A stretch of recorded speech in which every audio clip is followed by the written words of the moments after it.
America has a black sperm donor shortage. Black women are paying the price. Black men account for fewer than 2% of sperm donors at cryobanks. Their vials are gone in minutes. This was written by Amber Ferguson for the Washington Post, published on October 20th, 2022. I wanted to read this article because I genuinely find it interesting.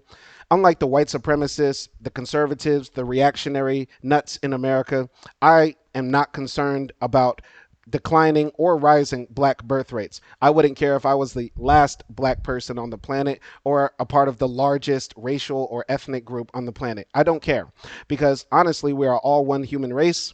Please go watch the video I did about what is race.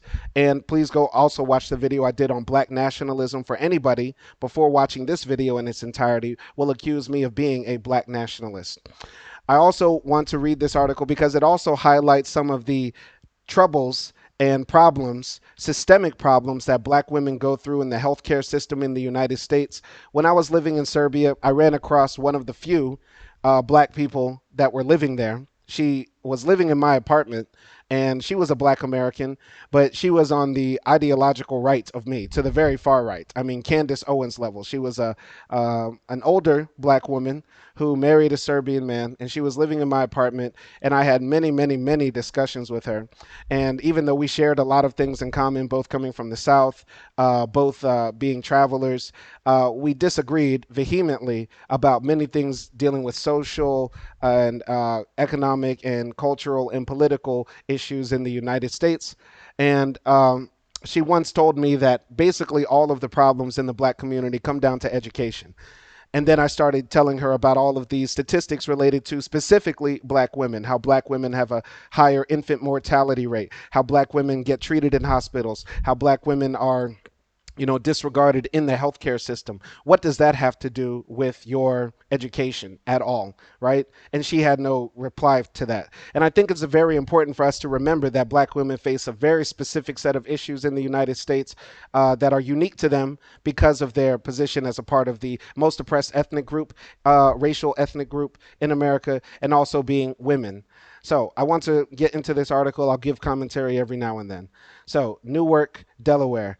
Every night, a little after 1 a.m., following her shift as a guard at a women's prison, Reese Brooks would open her laptop, a second laptop, then her phone and a tablet, and begin scouring websites for sperm banks, opening dozens of tabs.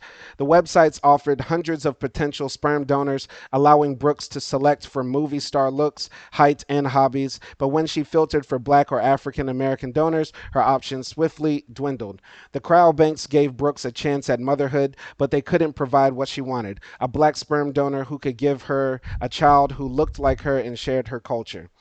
I'd say I spent 40 hours a week looking for a donor. Altogether, I think I searched more than 800 hours, Brooks said.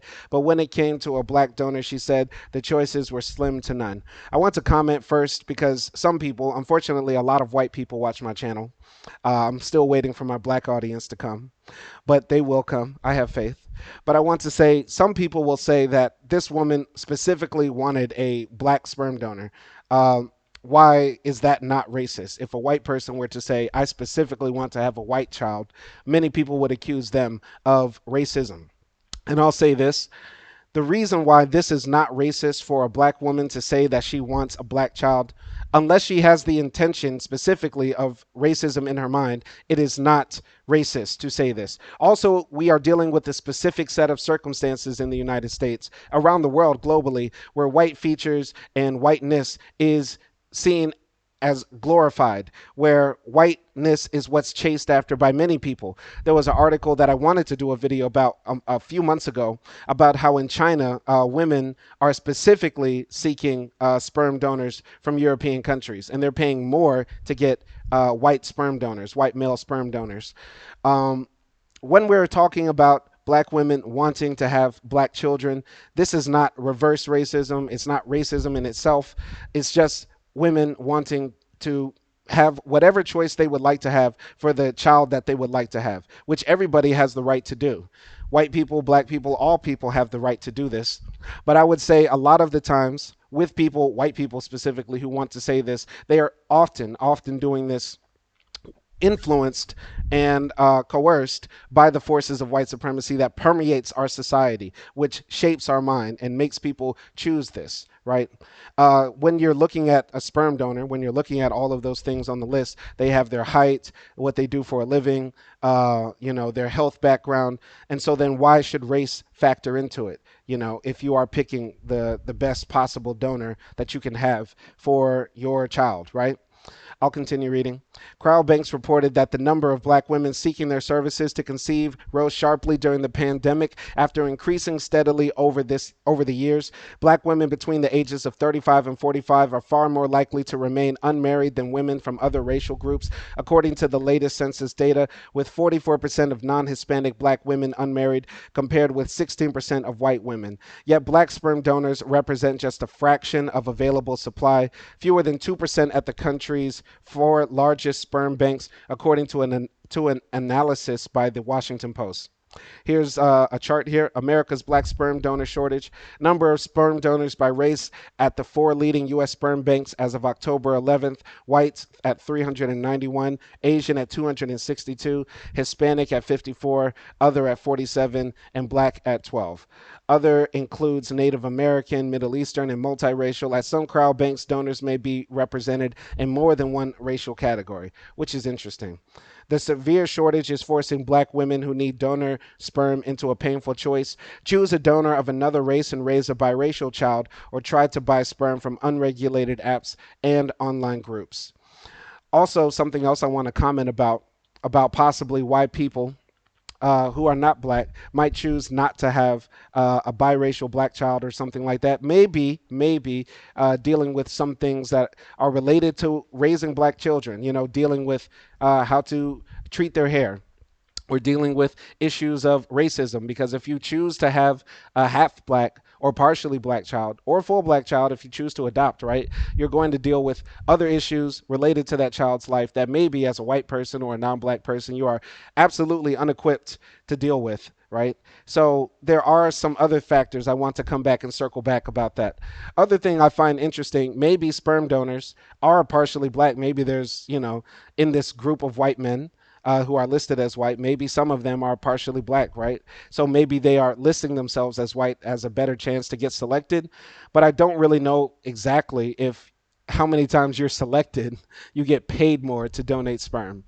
I'm not, well versed in this. I'm just speculating as we go, but I'm just giving my commentary as we go as well, and I'm just learning as we go. So I'll continue. The reasons for the shortage are myriad: failure among crowd banks to recruit black donors, a selection process that demands a three-generational medical history, which may be challenging for black men who may not have access to quality health care, and excludes donors with felony convictions, mistrust of the medical profession by black men because of a legacy of historical discrimination. Yeah, first and foremost, who can access three generations of medical history? Like, is that birth certificates? Like, what are three? Like, I don't even know if I could ask my, I grew up with both of my parents in the house. I don't even know if I could ask my mom and dad for their medical records. And then my grandparents have passed away, so how could I reach their medical records? And then my great grandparents' medical records, or three generation stops at the grandparents. Either way, that's very hard to get. Felony convictions, I don't know why, if somebody committed a felony, such as, I don't know, possession of a large amount of marijuana, or, I don't know, a few DUIs or something, that person would now be unqualified to donate their sperm. What if they're, the perfect genetic fit, right? Who knows? I just find that another form of discrimination. The felony barriers in the United States are always so rigid. You can't rent certain apartments if you got a felony. They make it harder to get a car if you have a felony. They make it harder to get certain jobs if you have a felony. So many things are restricted because of felonies, which is why I'll always talk about banning the box, getting rid of that questionnaire of have you been convicted of a felony, right? Because if you've already served your time and you're already off probation or parole or something like that, that shouldn't exclude you from participating in society. The search for donor sperm usually takes place at a cryobank website where someone can browse profiles of available donors with limited personal and genetic information. Baby pictures of donors may be available for an additional fee. Here's a picture of Brooks and Zuri leave to get ice cream in Newark, Delaware on September 30th. Zuri is so cute, by the way. Let me scroll up. I think they had a picture of Zuri. Here she is right here. She is so cute. So cute. I'll continue. Here's her putting Zuri in the car seat. Here's her holding Zuri's hand. Very cute. On average, sperm is sold for $950 to $1,300 per vial. Donors receive $70 to $150 per donation. Well, maybe that's the reason right there why people are not, so willing to skeet in a cup.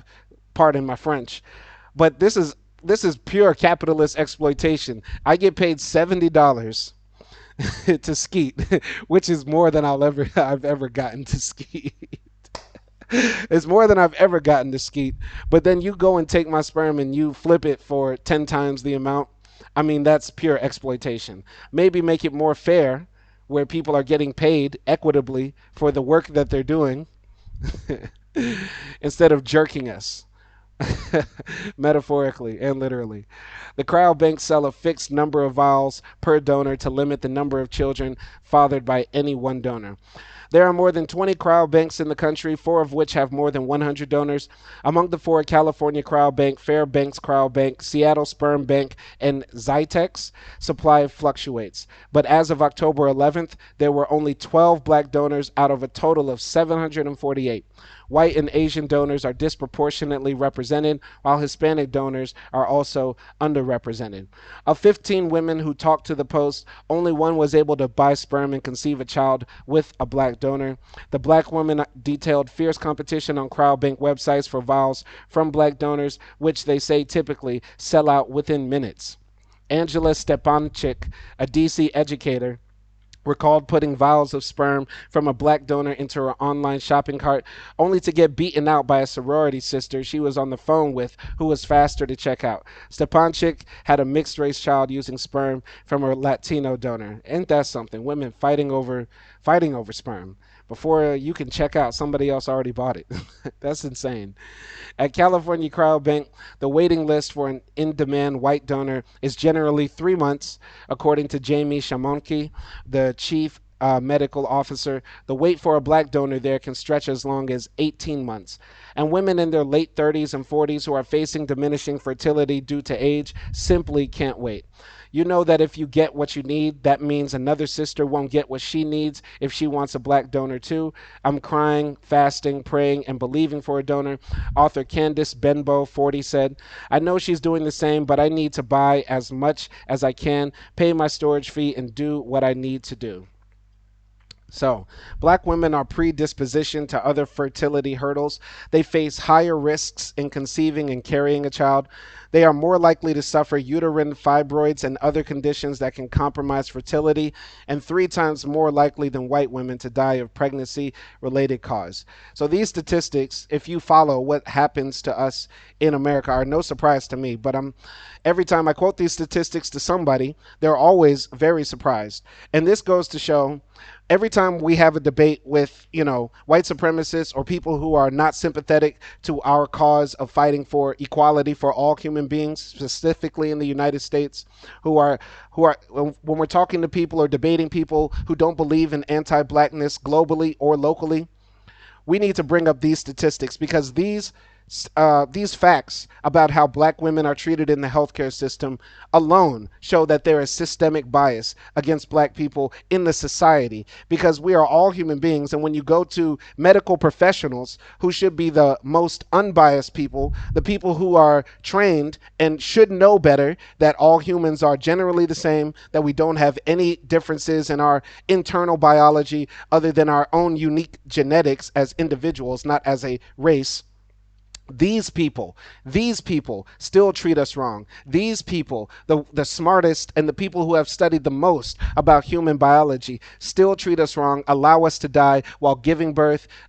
This is why we have lower life expectancies. Not alone, also some things that we do personally in our lives, such as eating bad, using drugs, and other things like that cause us to have lower life expectancy. But how we are treated by those who are paid and trained to be able to extend the life and quality of life of people still treat us wrong and allow these outcomes to persist, which shows without a doubt that white supremacy and anti-blackness is a systemic problem that needs to be addressed in not only the United States but the world.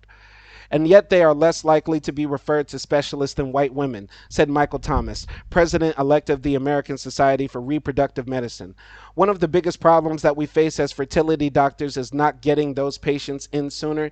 And we see the gynecologists sometimes dragging their feet in those referrals because they just assume that these patients are going to get pregnant on their own, Thomas said. Some may believe inaccurately that black women are hyperfertile, he explained. And that's a stereotype that goes back to slave days. You know, one of the greatest quotes that I've ever heard was that the first person to ever call a woman a bitch were the slave owners when they referred to our mothers and our grandmothers. I covered a video about it, about the breeding farms in America, about how slave owners purposely bred our people when the importation of slaves was abolished, and how that stereotype of black women being hypersexual, hyperfertile has continued to persist, not only in America but around the world, and also because of the stereotypes and images that they put out about us in media, such as baby mamas and all these women who have these children by celebrities over and over again.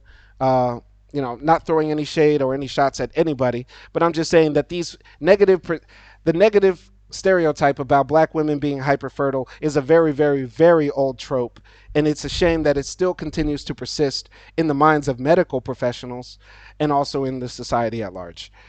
The women all said they love their kids, but they regret their lack of options. When you are in this position, sometimes you have to take what you can get, said Sandra Wiley, a caseworker in Chicago who had a daughter and a set of twins using sperm from a donor of Indian origin.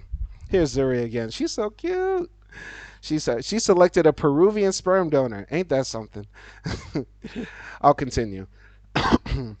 By February 2021, Reese Brooks had spent months on an increasingly desperate effort to conceive a child with sperm from a black donor when she drove 2.5 hours from her apartment in Newark, Delaware, to Fairfax Cryobank in Northern Virginia and picked up a 10-pound cryo tank containing 2 vials of sperm from a 5'10" Peruvian man who practices MMA fighting. What a. I mean, she made her choice. She made her choice. This story, as I'm continuing to read, for anybody who's ever watched the show Masters of None by Aziz Ansari on Netflix, the third season of Aziz's show is very, very reminiscent of this story that I'm reading here. It's about a same-sex black couple, lesbian black couple, right? And they're trying to conceive, and that causes a lot of drama in their relationships. I'm not going to give away the spoilers, but it reminds me a lot of this. But also in that story, they didn't delve into the issues of black women finding sperm from black donors, and I wish they covered that. How they handled it in the story was different, but I highly suggest people go watch the third season of Masters of None because it sort of paints a picture about this story that I'm just reading to you on text. After spending $8,000 on 3 failed insemination procedures with sperm from a cryobank, Brooks had conceived in 2019 using sperm from a close friend who is black. But she lost her son, Kemet, after she delivered prematurely at 24 weeks. For anybody who doesn't know, Kemet is the name of ancient Egypt in the past, which means black land. And many, black Americans who are Afrocentric or, just embrace African heritage or African identity, embrace the term Kemet as the original name of Egypt, or what the ancient Egyptians called themselves. Just a little side note trivia. All right. When Reese felt ready to try again, her friend was in a new relationship and didn't feel comfortable being her donor. And when she filtered for a black donor on the Fairfax Cryobank site, she said she was left with just 3 options out of more than 100 donors, 2 of whom were positive with CMV, cytomegalovirus, a leading infectious cause of birth defects. Well, that's horrible. We continue to work hard to recruit more black donors, Morgan Barker, senior marketing manager at Fairfax Cryobank, said in an emailed statement. There are several in the pipeline who should be available at the beginning of next year and a few more in the screening process. There's so many good African American men out there, maybe they just don't know how much they're needed to create families, said Reese Brooks. Brooks said she had to take race off my wish list and start to broaden my search if I wanted to be a mother. She and her girlfriend at the time started looking at Latino donors, arguing often about which donor to choose. After Zuri was born in November 2021, Brooks, who was newly single, posted to her 49,000 followers on TikTok. She said she was shocked by the negative reaction to the video of her infant daughter. I got comments like, "Of course she's mixed, and you only wanted a light skinned baby. You don't like being black," Brooks said. She acknowledges that she and Zuri don't look much alike. "I'm not going to raise her strictly in the African American culture because that's not who she is," Brooks said. "I'm learning as much as I can right now about Peruvian culture." And listen, I know I said earlier, maybe I'll struggle with this idea in my mind, but in my mind, I believe that we're all human. And of course, on TikTok, on social media, and such as my YouTube comments in general, of course, you'll have racist, bigoted, stupid, discriminatory people who will get in your comments and literally attack a baby just for how she looks. And blame that on the mother as if she had many options to go from when picking a sperm donor. But I'll say this, man, in my mind, I feel like who cares about the race of the father or mother? Like, why is this such a big deal? And, if you have a black child who's half Peruvian, but you're in America, right, and you don't know much about Peru, I don't think, in some way, I don't think you don't have to bend over backwards to, like, try to, you know, acc- uh, accustom this child to Peruvian culture, right? Unless you intend for this child to know her father one day, unless you intend for this child to go live in Peru, unless you intend for this child to really embrace that Peruvian side, I don't really see that. I don't get it. I'm going back and forth about this. I'm struggling about this, but in my mind, raise them as good as you can. Raise them as an American. Raise them with the culture that you know. Raise them with good values. We need people with more good values rather than we need people with culture, right? Like, we need people who are honest, people who don't lie, people who don't steal, people who are not grifters. We need people who are actually good rather than we need cultured people. Like, you know, are you a good person or are you a African American? Like, that's what's more important. What's more important? I would say just raise them with good values, right? And I'm not saying that Brooks wouldn't want to raise her child with good values, but yeah, this obsession that people have with race, identity, and culture, it's so strange and foreign to me. Strange and foreign to me. Sometimes I feel like an alien on Earth. She wants Zuri to have a sibling and hopes to purchase more vials from the same donor. "There's so many good African American out there," Brooks said. "Maybe they just don't know how much they're needed to create families." Until the last few years, the fertility industry was marketed primarily to white people. If you went to any website for any fertility clinic in the United States before 2020, you actually very rarely saw any evidence of people who just by sight looked like a person of color on their websites. "There were no babies of color," said Cindy Duke, a reproductive endocrinologist and virologist in Las Vegas. "There wasn't much thought given that there may actually be a black intended single mom or a black same sex female couple that's in need of a black donor," Duke said. Recruiting efforts for sperm donors were also targeted at white men, according to Duke, with crowd banks relying on social media, paid online ads, and word of mouth to reach potential donors. Now, however, the primary customers for many sperm banks are single women and same sex couples of all racial groups. At the Sperm Bank of California, the country's only nonprofit crowd bank, about 20% of calls come from black women, according to program director Kenya Campbell. Experts say the expansion of fertility insurance benefits is helping more women freeze their eggs and conceive children through reproductive technology. And listen, I'm all for people doing what they want to do with their reproductive health or reproductive decisions. If I didn't say it before, I'll say it again. I am pro-choice. I am pro, women being able to have autonomy over their bodies and over when they're able to reproduce. And it's a sick, sad trend that we have in America now, where so many people, specifically on the right, specifically conservative, reactionary, cuckoo, nut people, are trying to tell women when to have children, even if they are raped or victims of incest, that they have to have children. And I applaud all of these women in this article who are telling their story and being honest about the struggles that they went through trying to conceive in a specific way. And I think this is very brave of all of them to speak. I'll continue. The sperm banks say they have tried to recruit black donors and want to meet their customers' needs. Over the years, we have spoken to African American fraternities and student organizations to try to increase our number of applicants. This has not been very successful. California Crowd Bank Shamonki said. She added that it's proven to be challenging to hit the right tone and appeal to these donors rather than further alienate them. The Sperm Bank of California has had similar challenges. Folks felt our ads were a little too urban, and so we really work very hard to come up with images that we feel resonated with the donors, Campbell said. How do you properly market? This is probably like the gold standard. How do you market sperm bank donations or sperm bank participation to black men in America? If you're an advertising like guru, if you know anything about marketing or influencing people, leave a comment and let me know, because I would love to see what would be the strategy on trying to convince black men to donate sperm for children that they'll probably never meet or see. Right? And we already deal, as black men, we already deal with this stereotype that we're not fathers, that we're not in the home, that we don't love our children, that we don't care about our children, that we reproduce like crazy, right? Uh, so, how do you convince people who have been so thoroughly demoralized about our own sexuality, right? I've covered black men's sexuality in a previous video, but how do you convince the people who have been so dehumanized and demoralized by their sexuality and also their reproductiveness to then say, yeah, skeet in a cup and have 10 kids that you'll never see? How?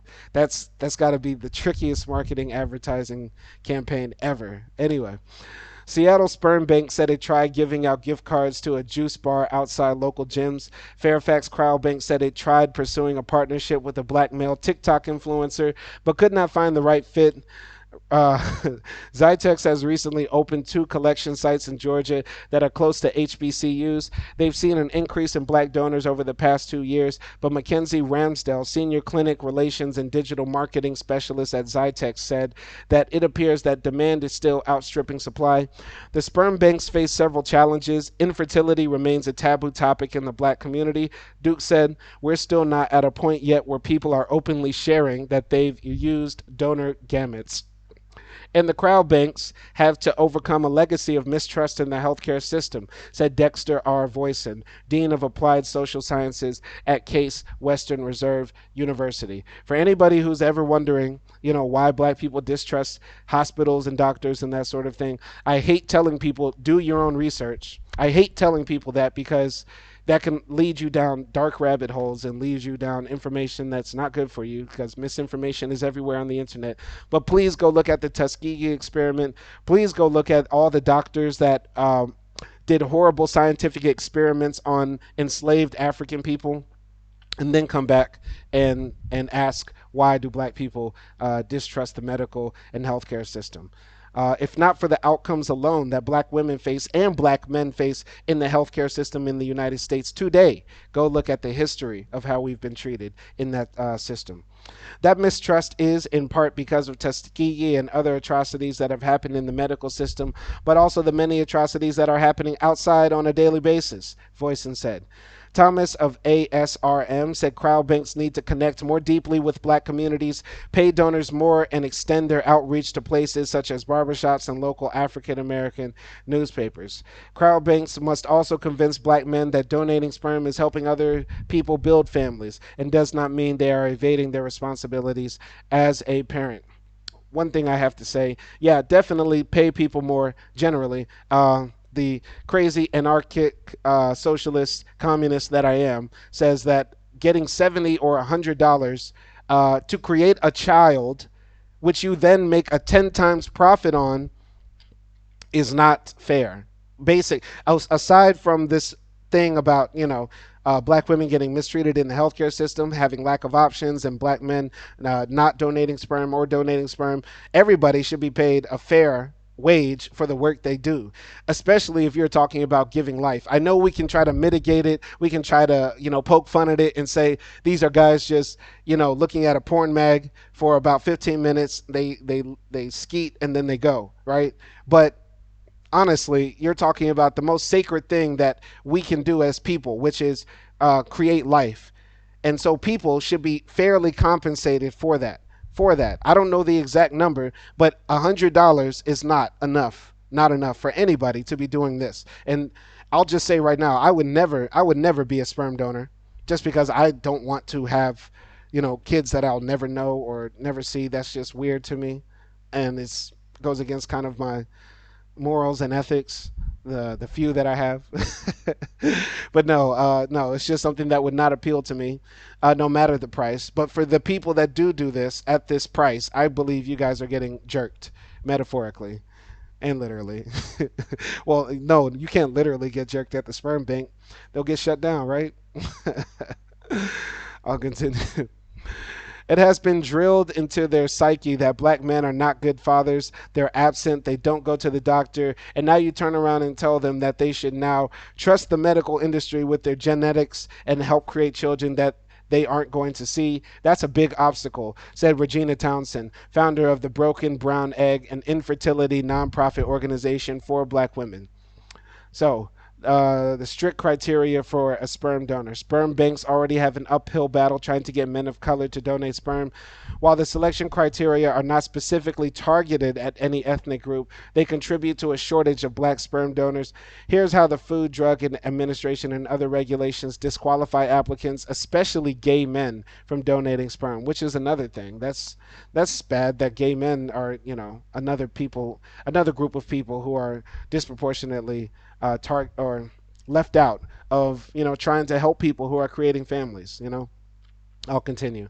The sperm bank said they are also bound by FDA regulations dating to the HIV/AIDS epidemic of the 1980s and early 1990s that prohibit donations from any man who has had sex with another man within the past 5 years. Well, that's just ridiculous. That's just outdated. That's just antiquated. I mean, you got to get rid of that. Just because somebody is in the same sex, just because somebody is the same gender or same sex loving type of person, that doesn't mean that person is unqualified to, donate sperm. I mean, that's just ludicrous. Campbell said that over the past 3 years, 10% of the 2,000 sperm donor applicants at the Sperm Bank of California were disqualified because of the FDA ban. About 20 of those were potential black donors, and so for us, that was 20 opportunities that we could not even begin a process simply because they were part of the LGBTQ community, Campbell said. And yeah, I have LGBTQ people in my family, so that's something that hits close home to me. And I don't think people should be discriminated because of their sexual orientation at all. Period. Here's a picture of Shanti Sky Left and Maya Sky cuddle with their 1-year-old son Ever at home in Landover Hills, Maryland, on October 2nd. Maya Sky, a barber in Landover Hills, Maryland, thought she had stumbled on a miracle when a gay client offered to act as a sperm donor so long as he could remain a part of the child's life.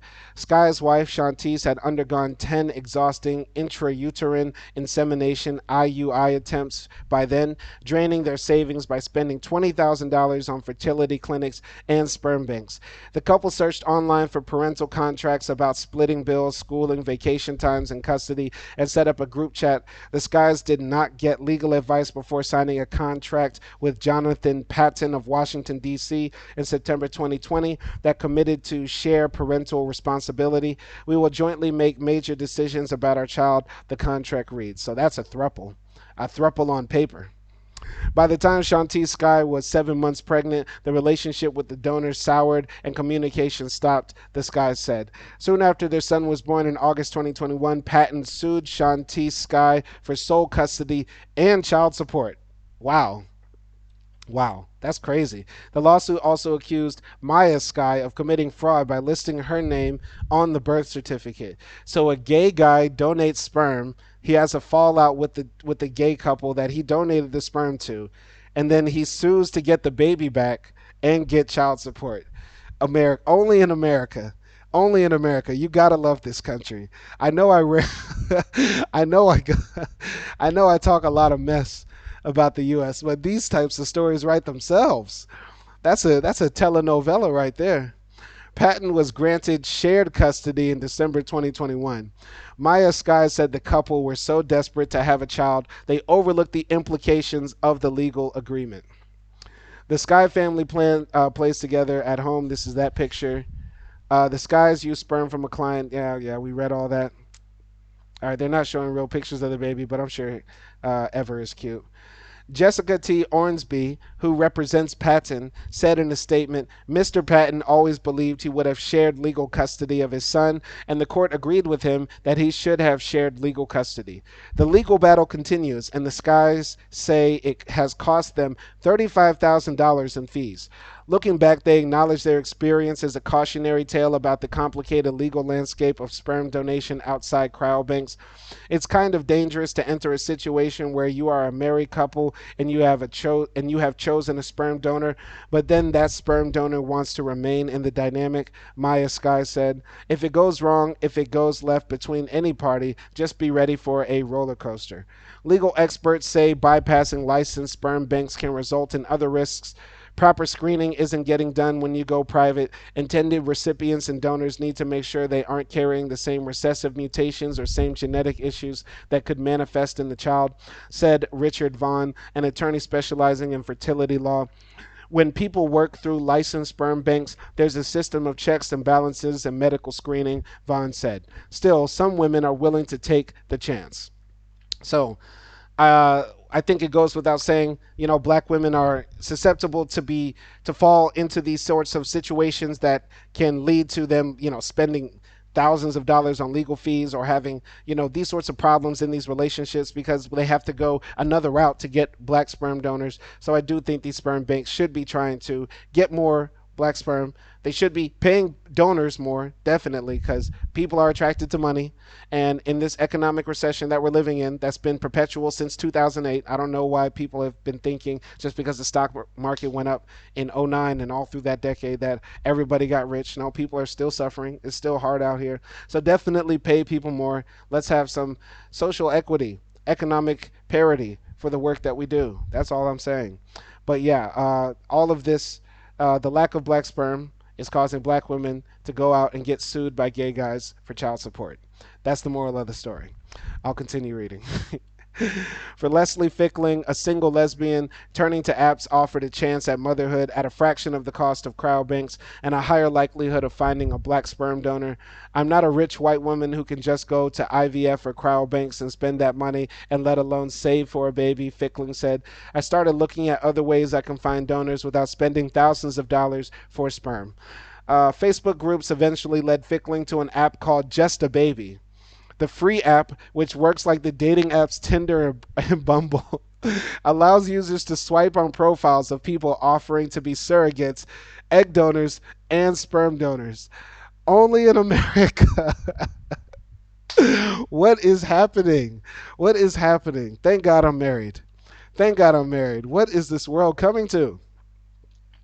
In December 2020, Fickling, 35, matched with a 5'8" black man 50 miles from her home in Atlanta. He told her he was in the Army, married, and a father of 4 boys, but wouldn't share other details, including his last name. He said he wanted to help black women who didn't have the financial means to use a cryobank. This man is serving his country. I know we in America we always clap a lot and salute when we see soldiers, but this man, he's serving his country. He's trying to donate. He's trying to donate that nut. The I'm sorry. This is ridiculous. This is ridiculous. The donor shared her proof of a negative test for STDs, but there was no legal contract. I had to let my guard down and step out on faith, Fickling said. A couple of months later, the two met at a restaurant, went to a hotel, and used a DIY at-home insemination kit. After the first attempt didn't work, they used the insemination kit and had sex the next month to increase the chance of pregnancy. Leslie Fickling and her daughter Shay Justice. Shay is so cute. So cute. Fickling's daughter Shay Justice was born in Halloween in 2021. It's about to be Halloween, so happy birthday, Shay, if you're watching this. She did not pay her donor directly, but did cover his gas, food, and hotel, which came to about $300. She doesn't speak to the man much anymore, but he occasionally messages her to be a reference for other women interested in using him as a sperm donor. What an interesting man. What this man is like. Don't you have stuff to do on base, man? Don't you have stuff to do on base? You're over here impregnating all of Atlanta. Trying to be Nick Cannon. Nick Cannon has caused an epidemic. Fickling said she has no regrets. I'm not afraid to say I used an app. I'm not afraid to say I stepped out on faith and went to a hotel and ended up getting sperm from a complete stranger, she said. Is this app legal? There's no way this app can be legal. What an insane app. All right. Let's continue. I'll continue with the article. Wahima Lino was about 4 days into injecting herself with hormones from an IVF cycle when her doctor told her, okay, it's time to buy your sperm. We need it to be shipped here in 2 days. She had held off on buying sperm to avoid paying the storage fee. In a frenzy, the 39-year-old rushed back to her HR job, grabbed a coworker friend, and huddled in her cubicle, sifting through donor profiles. All the black donors I was looking at before were gone, Lino said. Like many people, Lino, who is single and straight, used the pandemic to reflect on her life, and she decided to have a child on her own. She had suffered for years with painful, heavy periods caused by uterine fibroids, undergoing 2 procedures and a major reconstructive surgery in 3 years. She spent 2021 coordinating with her insurance company, telling her family about her decision and looking for a black sperm donor. This is Wahima Lino. Nice head wrap. The daughter of a Belizean father. Hey, Belize, we in the house. For anybody who doesn't know, I'm 50-50 Belize. 50% Belize, 50% American, 100% real. You know what I'm talking about. Yeah. All right. The daughter of a Belizean father and an African American mother, Lena wanted a shared identity with her child. I grew up knowing both sides of my family and both cultures, Leno said. I wouldn't want my kid to start from scratch with understanding their culture. I wouldn't want my kid to start from scratch. Yeah, that's correct. But by the time her doctor told her to buy sperm, all the donors she was previously interested in were sold out. The doctor was like, listen, I don't want to be harsh, but this is on a time frame, and like, sperm is sperm, Leno recounted. All the black donors I was looking at before were gone. She bought one vial of sperm from a 5'10" Indian man for $1,200 through California Cryobank. However, it did not result in a viable embryo. Leno said she isn't discouraged. I think of my womb like a fruit tree. When you first start to bear fruit, sometimes the crop in the beginning is really small, and then even the one that works is a little bitter. You have to continue to try for next year's crop, Leno said. I appreciate the analogy, but, I don't think it's the first one. The first that works is a little bitter. Are you saying like your first kid is a bad kid? I don't know. It's just a weird analogy, but I get what she's trying to say. She's taking supplements and is planning a murder mystery party for her 40th birthday. She plans to start another round of IVF in early 2023 with sperm from the Indian donor, although she is still looking for a black donor. Maybe there will be more options next year, she said. Dan Keating contributed data analysis for the story. And that's the end of the article. Now, I find this very interesting. Once again, I'm not like the white supremacists or any of the nuts even on the left, or even on the pro-black, anti-white supremacists, or anti-blackness team, right? I'm not any of those people who are pushing for you know uh, black women just to pump out black babies, or for black birth rates to be high. I don't care about any of that. All of that is stupid to me. All of that is stupid. People, we are all people, we are all humans, we should all treat each other as humans first and foremost. But because we live in a world that is white supremacist and racist, where race as a social construct permeates our lives, we do deal with the effects of racism. So even though race is not real, it is real because it affects us in a real way, if you follow what I mean. With that in mind, we have to do something. Not me. I'm not contributing anything to this. I have a wife, right? I'm not in this at all. But I will say that this goes to show that the health outcomes for black women in America are very different when compared to other groups of people, and it's because of these systemic problems that persist in our society, creating this. There are same-sex black women couples, single black women who want to conceive children, and we should try to make this as easy as possible for them, and create a society that doesn't stigmatize them, or that doesn't treat them fairly when they go into these cryobanks and all this sort of stuff. So yeah, leave a comment, like this video. Thanks for watching all the way to the end if you're here. My name is Simon Hill, and peace.